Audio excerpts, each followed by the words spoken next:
Testing 1, 2, 3. Testing 1, 2, 3. Ow! Back up, back up, back up. Hey! Hey, now, well, you're here. You made it. Hoorah! And where is here, you may ask? This is, of course, the Minecraft server. And I'm Gravity. And Cow's over there. And where are we on the Minecraft server, you may also ask? That's also a good question. Well, we are here in the middle of packing day. Yeah, well, now we're hitting the eject button on this place, so to say. Not because it's not ideal, which it isn't, but because we have things to do and places to go, and and one other thing. Now, did I forget to mention it in the very title of this episodic episode? Well, then perhaps it is currently, until a moment from now forwards into the future, still a secret.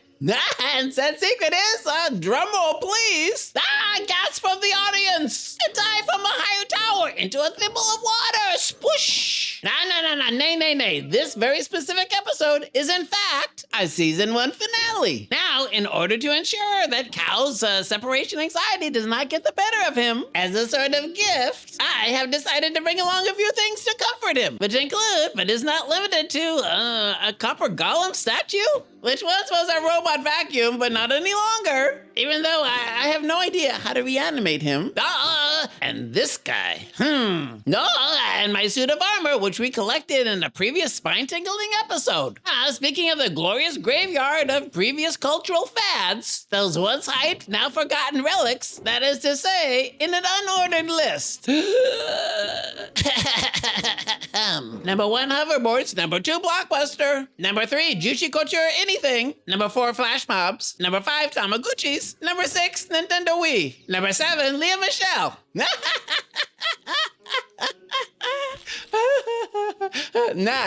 I jest. I always get that one mixed up with Zombie Cleo. It must be the accent or the dry, witty sense of humor. But I digress. Number 8, 6, 7. Number 9, a Furby. Ask your grandpappy. No. I could go on. No, really, I could. But no. I will say this guy is a lot less spooky when he just stands there with his eyes closed. Well now, yoink.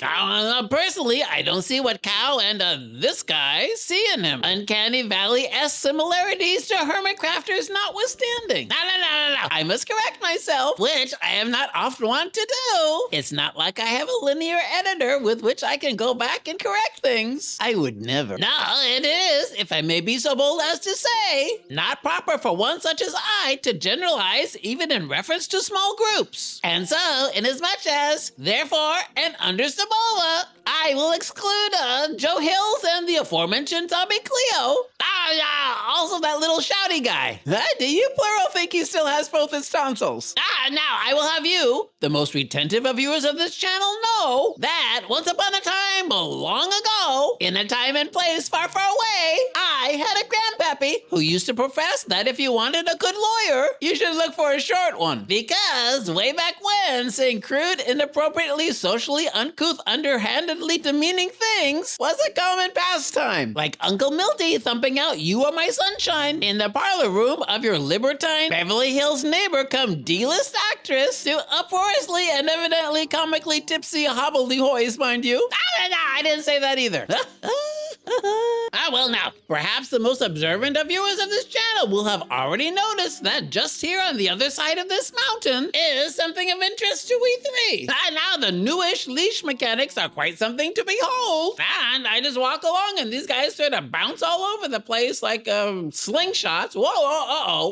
Now, surprisingly, entities on the other end of leads never seem to take any damage, which might just be a hasty generalization, or an overgeneralization, or a faulty induction, or even an informal fallacy. Well, now you cannot and should not go by me. Anywho, Cow appears to be more cooperative than usual. I wonder if it is the accompaniment of, that guy. Well, they seem to be bosom buddies, and not in the Tom Hanks / Peter Scolari sitcom vehicle of the early 1980s, which definitely had nothing to do with Some Like It Hot, which was made in the year of our Lord 1959, and whose iconic last line, of which some would say is one of cinema's most iconic closing moments. Cow, plug your ears. Spoiler. Well, nobody's perfect. That said line incredibly never appeared in the script. And legend has it was ad-libbed by the comic actor Joey Brown. Speaking of Brown, which I just was, that reminds me this episode was brought to you by the kind people at Riri's Cookie Cutter Clumps. Riri's Cookie Cutter Clumps, less distasteful than the happiest place on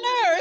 Was that AI slop on this channel? I think not. Well, Cow, I hope you're in the mood for a ride. That is to say, a cruise, if you will. With your traveling companion. What's his name? Well, now, are you guys ready? Cow, I know you do love merry-go-rounds. And I'm afraid, click.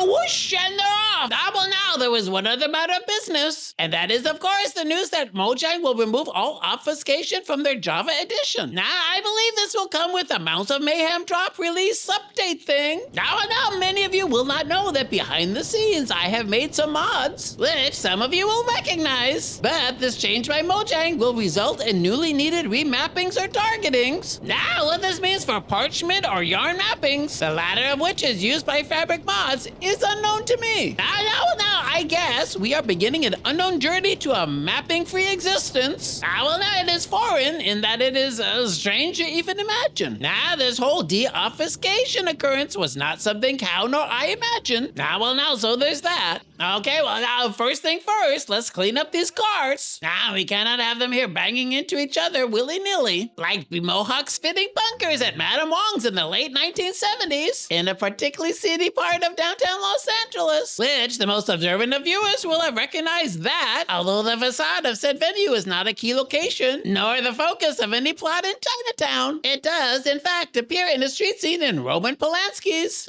don't look that guy up, a 1974 classic noir film entitled Chinatown, which is the film which also has a very famous line near the end. You ready? Spoilers. Where in a word is spoken to Jake Gittes by his associate Walsh after the tragic finale, summing up the film's fatalistic theme. The sentence is, of course, forget it, Jake. It's Chinatown. Now, speaking of which, I wonder if these two guys are related. Mother, daughter, sister? No. Let us not jest about such serious topics. Now, some of you may know that Cow does not like to go through portals, but if I keep him distracted with interesting tales, it seems to make...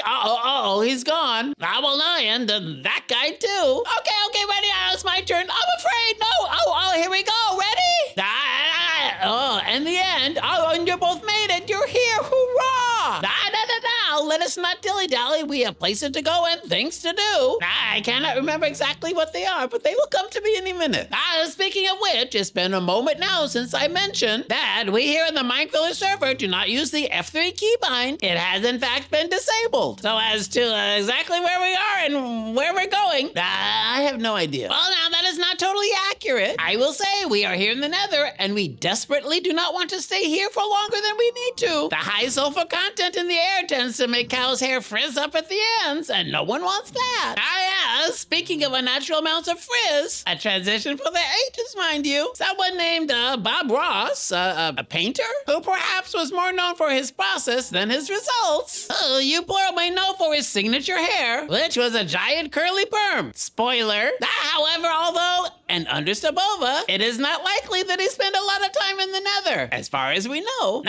Here, I am speaking of said hair poof, which became one of the most recognizable features in television history. But it was not natural. Ross actually had straight hair, but he got a perm in the early 1980s, strictly to save on frequent haircut expenses, since he was just starting his art teaching business. Now, if perhaps your grandpappy watched Bob Ross's show when The Joy of Painting on actual TV, he, meaning your grandpappy, would have been tuned into the public broadcasting station channel. Now on PBS.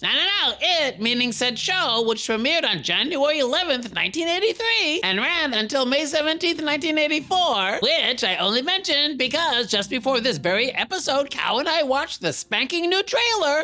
Yes, a trailer for an episodic program for Sesame Street, which is now sort of on Netflix, but it was aired by the very very same PBS institution since its debut on November 10th, 1969, making it over 55 years on public television up until this very year of our Lord 2025. Now, parenthetically, and as an aside, there was a 10-year-old production/streaming deal with HBO in place, which Warner Brothers Discovery chose not to renew in 2025. So, don't you know, Netflix signed a deal with Sesame Street Workshop, the show's producer, giving Netflix exclusive worldwide premiere rights to new episodes starting with season 56. I think my tail distracted Cow enough for me to get him through the portal. Okay, and this guy, evidently also not a portal. Oh, there he goes.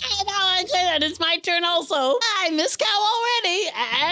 Hey, now that was fast. Okay, here I am. Cow, did you miss me? I missed you. And Cow, are you sure you're okay with what's his name? Ouch! Now, freaking head butter. I'm not sure that guy's for me, Cow. Well, no, he's definitely on thin ice, which I will have you plural know is not a climatically insensitive dad joke. Now, maybe. Perhaps. Anywho, Cow, where are we? This place looks a little bit like our old kitchen, but I don't remember the walls being this dark, and I certainly do not remember a bed right next to the kitchen. Now it appears this sunken living room is a bit waterlogged. And out there also. Oof. Now, perhaps the oceans are rising, or the water table is. I'm not sure which. But I will say this floor plan is quite similar to our old base. Cow, am I just imagining things? Hey, look here. Now, this would have been our general laboratory, and here a place to make potions. Cow, do you think that since we have not been home in such a long time, that we no longer remember what our home base looked like? Hey, look here. I seem to remember this part. Clever stairs on either side of the enchanter. This seems to be a little bit familiar to me. Which means, if I'm not mistaken, down here is an exit. And I believe at the top of the stairs was, a river. A river on one side and maybe uh-oh. Cow, I recognize the river maybe, but not much else. Now, perhaps someone hired a gardener? It appears buried our base. Cow, what is going on here? Look! This is very sus. I have a feeling that these trees were not trees that I planted. But I will say the landscaping is quite an improvement. This is quite something. Cow. Now, I have a feeling there's a big house behind me that has appeared in my dreams. Now, wait a minute. Cow, is this just a facade, or is there really a building behind this building? Now it's getting dark. Now, Cow, I'm quite tempted to visit the inside of this place, but I'm also quite afraid since it's now getting dark. Could it be that we found our way home, but our home isn't our home anymore because someone else built a house on top of it? And if I may be so bold to say, this house is quite a spooky house. I'm afraid in a second now these goosebumps are gonna break out into a terrible rash. Maybe I should have slept here on the porch. Luckily for me, I remembered to bring my bed. Now, Cow, I hope you keep an eye out for creepers who be creeping and freaking zombies. Okay, Cow, good night, sweet dreams. Sleep tight, don't let the bed bugs bite. You will refrain from flooding the porch, won't you?